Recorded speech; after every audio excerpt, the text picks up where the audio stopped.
Now I would like to talk about what do you do with all these tails, because here we have a bunch of tails. I connect them to make dryer balls or decorator balls. Your core, the yarn has to be at least 50% wool. The core, it doesn't matter if you've got all these little nubbins. When you have got the ball to the size that you wanted, then just put on the final coat of good yarn. And I have two here that I have started,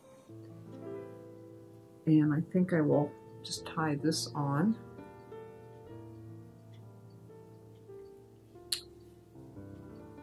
And just wrap it.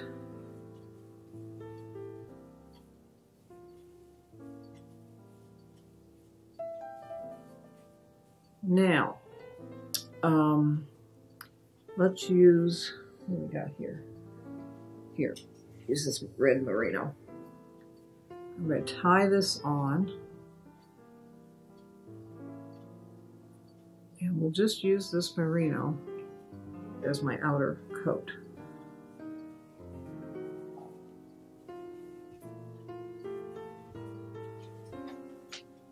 Now this is not high-tech fiber art,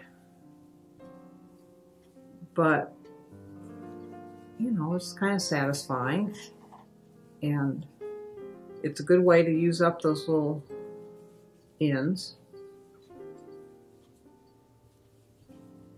Now I could make it two-tone and leave some of that peeking through, but I'm not going to. You can double wrap, so you have two colors.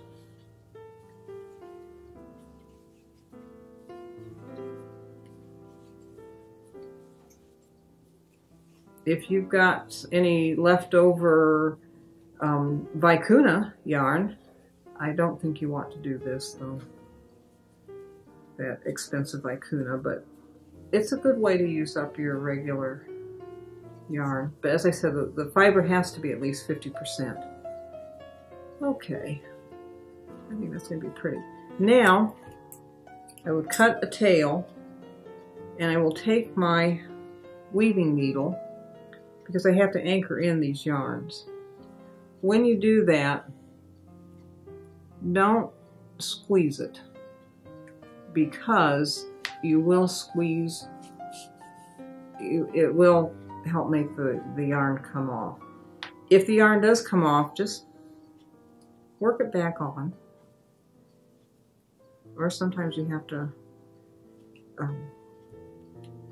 rewrap it, but just work this through a couple times, and do watch your hands so you don't poke your hand. Let's see how that wants to come off. We're just going to work that back on right there.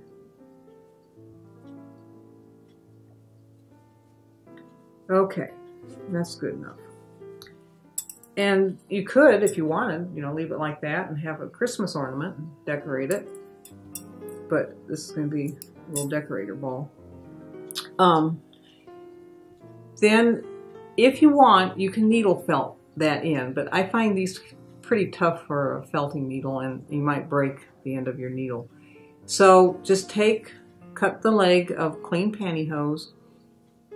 Carefully work this down, because you don't want working it down into the pantyhose to work off any of the yarn. Then tie it up real tight. You get a long string, you can throw them in the machine.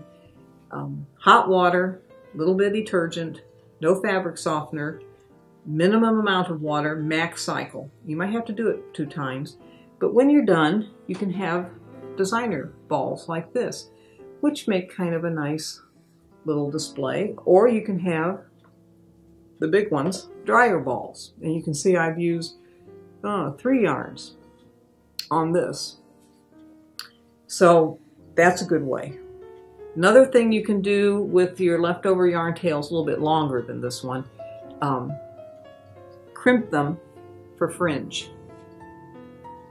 And for fringe for scarves or pillows or purses or whatever. So from this to this, it's a good way to use up your yarn after you make your pin loom squares. Thanks a lot. Thanks for joining us today. We've had a lot of fun showing new Skipper pin loom ideas. Remember to check out our website, www.bluebutterflyoriginals.com, for availability and pricing and tutorial ideas about the Skipper pin looms. We've just had a lot of fun. With one little pin loom, you get 5 craft options with weaving, felting, needle felting, kind of cross stitch embroidery, and rug hooking. So remember, with Skipper pin looms, the sky is the limit.